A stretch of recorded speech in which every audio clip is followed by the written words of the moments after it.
Ok, chào mừng các bạn đã quay trở lại với chuỗi video học từ vựng. Hôm nay chúng ta sẽ đến với một bài học mới. Food and diet. Thức ăn và chế độ ăn. 1. The immune system. Meaning, the system in your body that produces substances to help it fight against infection and disease. Hệ thống sinh học trong cơ thể sản sinh ra các chất để chống lại nhiễm trùng và các căn bệnh. Example, a diet lacking in vitamins and minerals will almost certainly weaken a person's immune system.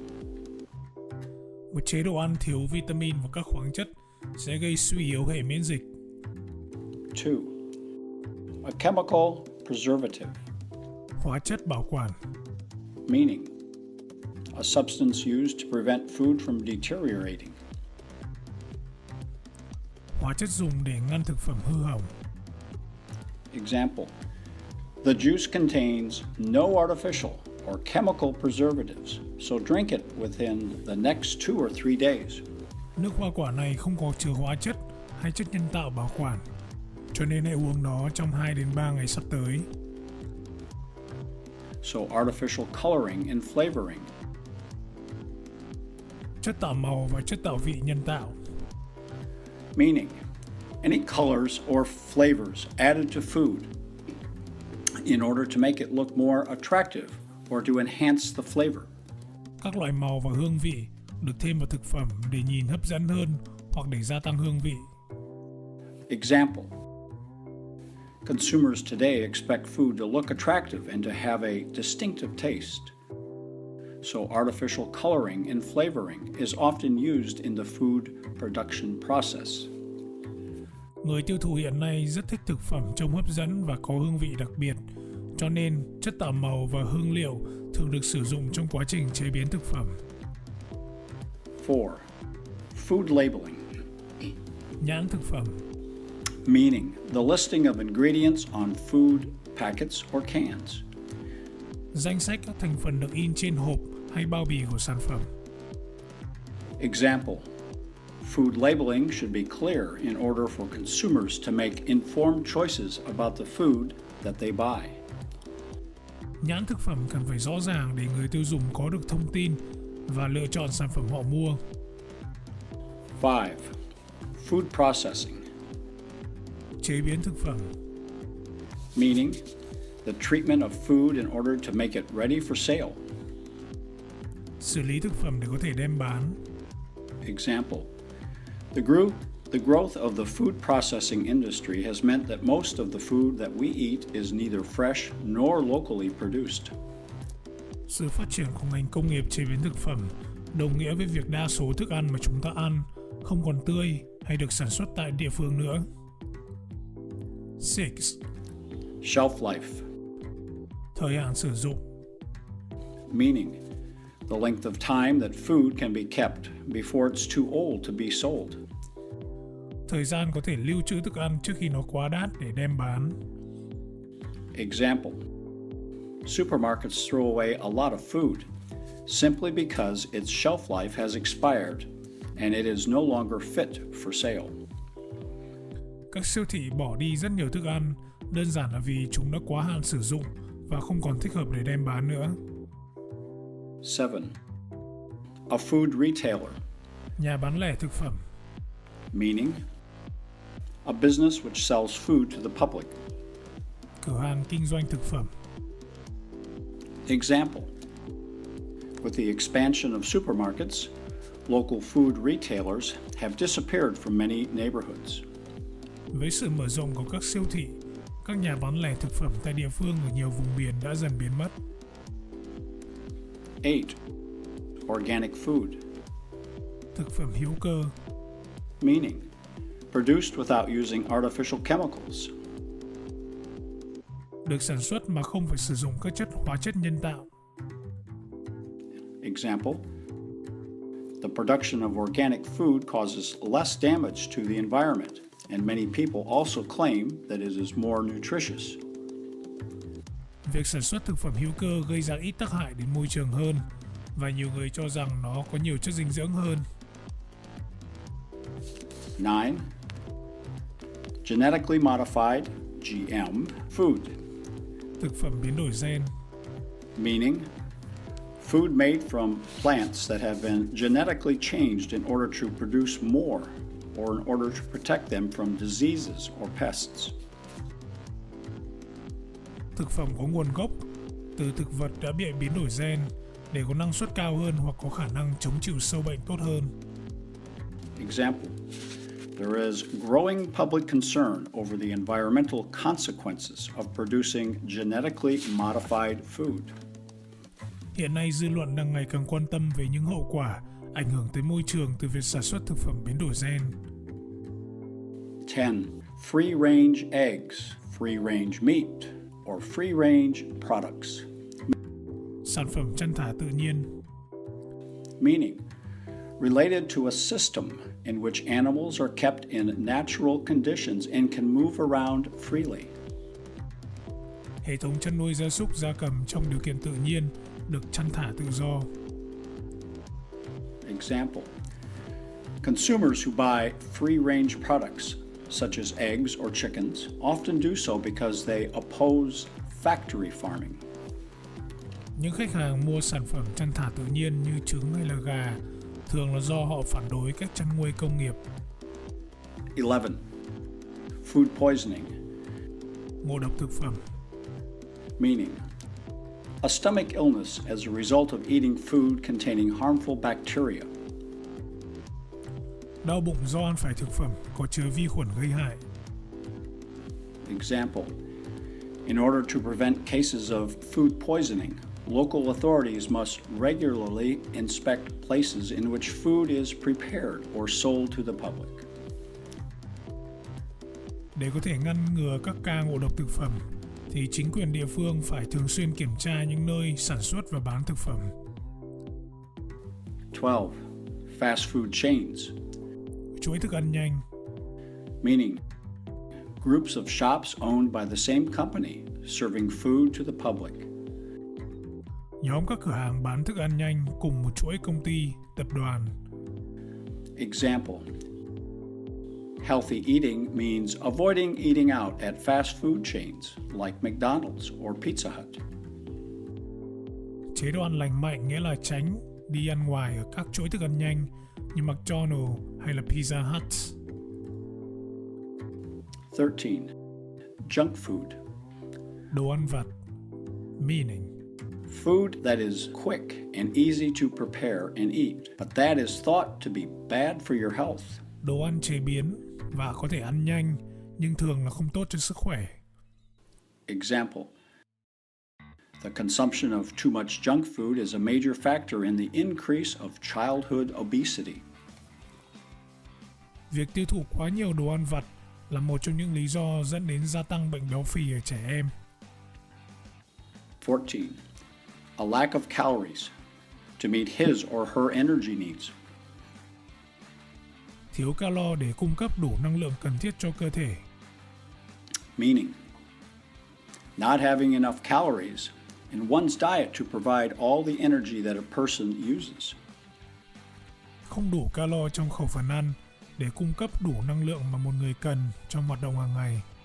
Example, if a vegetarian's daily meals are not properly balanced, he or she might suffer from a lack of calories to meet his or her energy needs. Nếu những bữa ăn thường ngày của một người ăn chay không được cân bằng thực sự, thì người đó sẽ bị thiếu calo để cung cấp đủ năng lượng cần thiết cho cơ thể. 15. Homemade food, Đồ ăn tự tay làm, meaning food which is prepared at home using individual ingredients. đồ ăn được làm tại nhà, sử dụng các nguyên liệu cá nhân.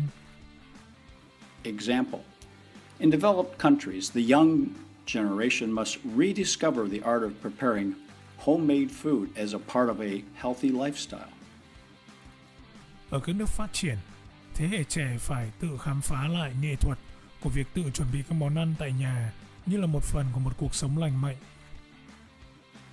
16. To have a snack, Bữa ăn phụ, bữa ăn vặt, meaning to eat a small amount of food between main meals. Ăn một ít thức ăn giữa các bữa chính. Example. Unless people are doing vigorous exercise, it is a bad habit to have a snack between meals. Trừ khi là chúng ta đang tập các bài tập mạnh, thì việc ăn vặt giữa các bữa chính là một thói quen không tốt. 17. To eat a balanced diet, Ăn một chế độ ăn cân đối, meaning to eat the correct types and amounts of food. ăn đúng loại và đúng lượng thức ăn. Example. The health benefits of eating a balanced diet are obvious.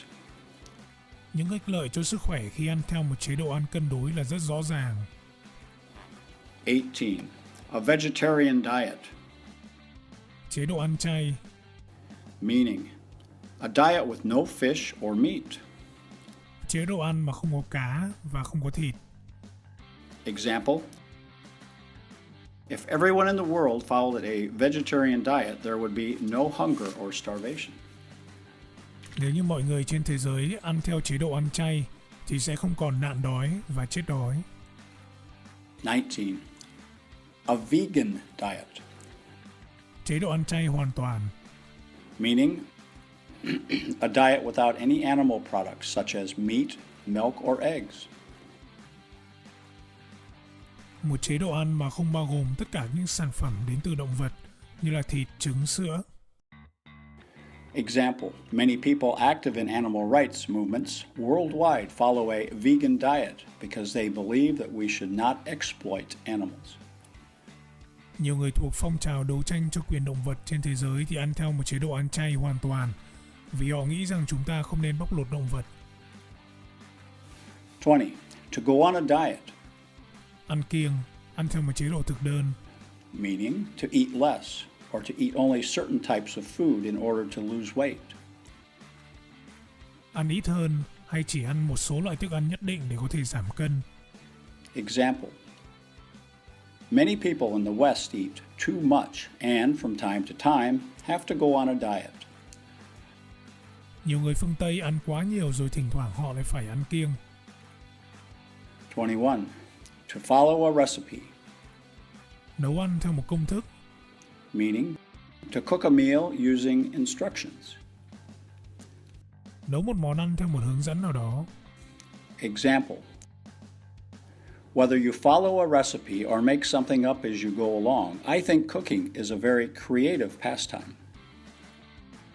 Cho dù là bạn nấu theo công thức hay là nấu tùy ý theo cách của bạn, thì tôi cho rằng nấu ăn là một cách giết thời gian rất sáng tạo.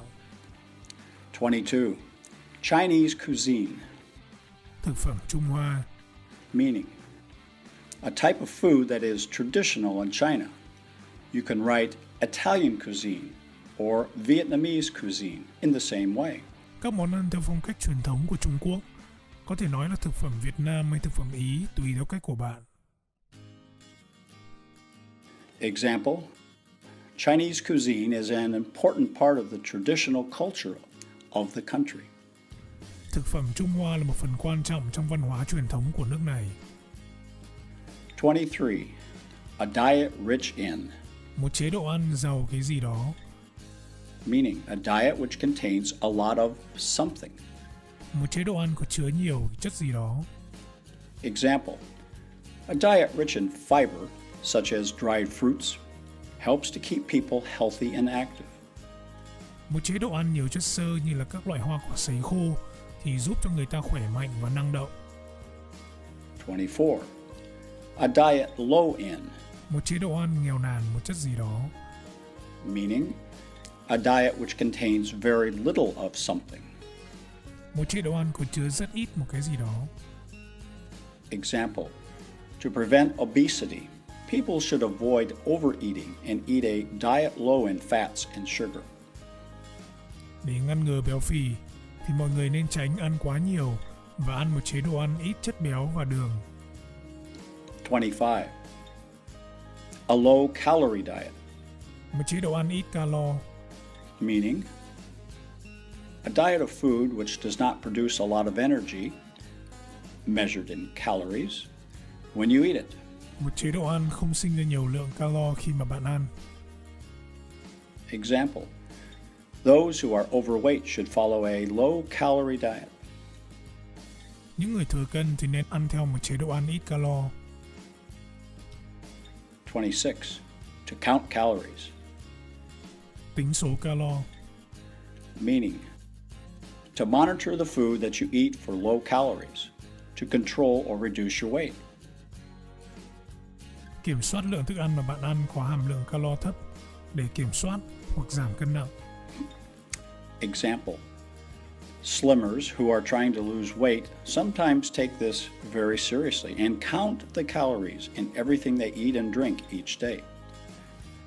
Những người đang nhịn ăn để giảm cân thì đôi lúc rất nghiêm túc trong việc này và họ tính số calo họ ăn và uống mỗi ngày. 27. To provide somebody with a healthier diet, Cung cấp cho ai đó một chế độ ăn lành mạnh hơn. meaning to give somebody a diet which is more healthy than that which they have at present. Cho ai đó một chế độ ăn lành mạnh hơn là chế độ ăn họ có ở hiện tại. Example, eating only fresh fruit and vegetables provides people with a healthier diet. Chỉ ăn rau và hoa quả sẽ cung cấp cho mọi người một chế độ ăn lành mạnh hơn. 28. To put on weight, Tăng cân, meaning to become fatter and heavier. trở nên béo hơn và nặng hơn. Example, those who wish to avoid putting on weight should avoid fatty and sugary foods. Những người luôn mong tránh được việc tăng cân thì cần tránh những đồ ăn có nhiều chất béo và nhiều đường. 29. A slimming club, Câu lạc bộ giảm cân, meaning a group of people who join together to try to lose weight. một nhóm những người gặp mặt nhau để cùng cố gắng giảm cân. Example, a slimming club is a good option for people who lack motivation to lose weight on their own. Câu lạc bộ giảm cân là một lựa chọn tốt cho những người thiếu động lực để tự giảm cân. 30. Low in fat and high in fiber, Ít chất béo và giàu chất xơ, meaning a diet which does not contain much fat, but which contains foods which have a lot of fiber. một chế độ ăn ít chất béo nhưng lại có nhiều thức ăn giàu chất xơ. Example, a healthy vegetarian diet is typically low in fat and high in fiber. Một chế độ ăn chay lành mạnh điển hình là ít chất béo và giàu chất xơ. Ok, bài học của chúng ta đến đây là kết thúc. Rất vui khi các bạn đã đồng hành với mình. Hẹn gặp bạn ở một video khác. Chúc bạn học thật tốt. See you again.